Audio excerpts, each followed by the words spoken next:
Alexander the Great's ambition has dragged himself and his army deeper into India after previously dissolving the Achaemenid Empire. Now a vast array of powerful kingdoms stand before him. One such kingdom, ruled by King Taxiles, has equipped the Macedonians with equipment and supplies in exchange for help in subduing his rival, King Porus. The Pauravin Empire fields an army that is more than a match for the Macedonians. A Macedonian victory would extend the borders of Alexander's empire and absorb even more soldiers and supplies for further expansion into India. A Pauravin victory would sustain King Porus's kingdom and spell complete disaster for the Macedonians struggling in the harsh Indian climate. The Macedonians encamp opposite the Pauravans, separated by a rapid rising river. Porus thinks only a madman would attempt a crossing, and Alexander only cements this belief. He sends for large supplies of wheat and spreads rumors that he has no intention to cross until the monsoon season ends. He also stages continuous cavalry patrols, which, with no consequence, cause Porus to relax.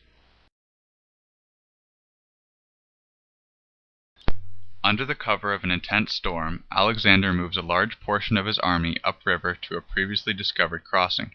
He leaves Craterus behind with 8,000 infantry and 3,000 cavalry to keep Porus's attention on the main camp, and instructs him to cross the river and envelop the Pauravin army if he is left unguarded.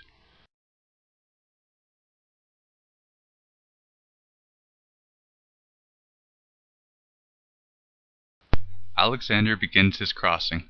Porus becomes gradually more aware of a crossing, but believing it to be a feint, sends his son with only 2,000 cavalry and 120 chariots to investigate.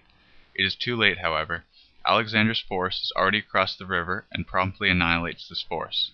Porus, after losing half of his cavalry in one move, decides to face Alexander with the bulk of his army.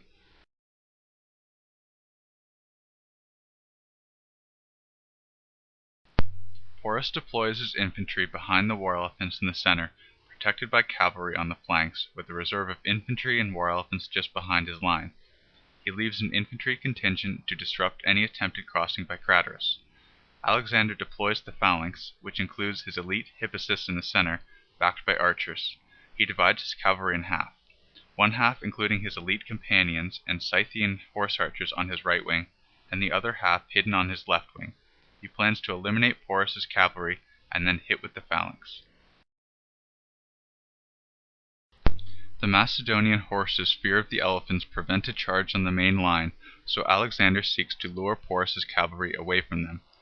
Alexander uses his horse archers to destroy the Pauravin chariots, which are immobilized by the mud, and lure the Pauravin cavalry into the open, where they are assaulted by his heavy cavalry. Porus meanwhile orders an attack on the Macedonian center.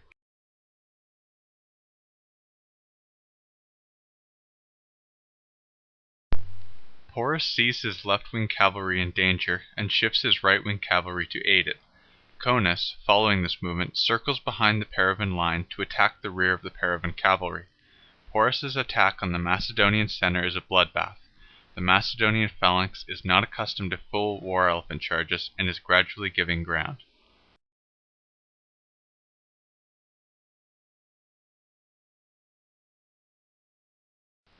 The Pauravin cavalry is completely surrounded and is destroyed. The Macedonian phalanx nearly breaks, but remains firm and repels the Pauravin war elephants. Some are killed, but others veer around in a rampage, trampling infantry and ripping holes in the Pauravin line. The Macedonian cavalry then envelops Porus's left wing, careful to avoid the war elephants.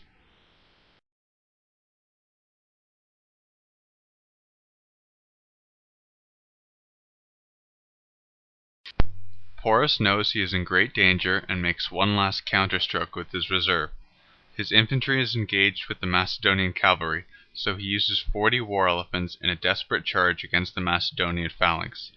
Alexander's phalanx is better prepared and uses missiles and skirmishers to repel the war elephants.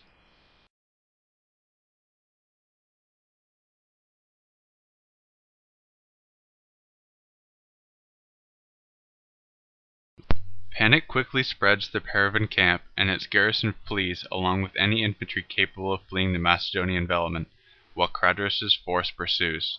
His force arrives in time to cut off the retreat of the majority of the Pauravin army, which surrenders soon after.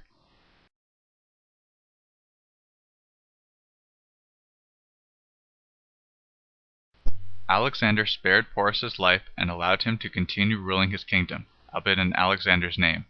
The Macedonian victory proved to be an empty one, however.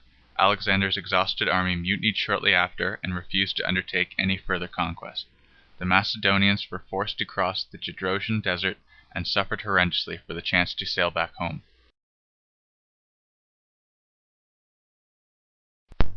This animation was created and narrated by Jonathan Webb. For more great battles, visit www.theartofbattle.com. It's like a museum, except not boring.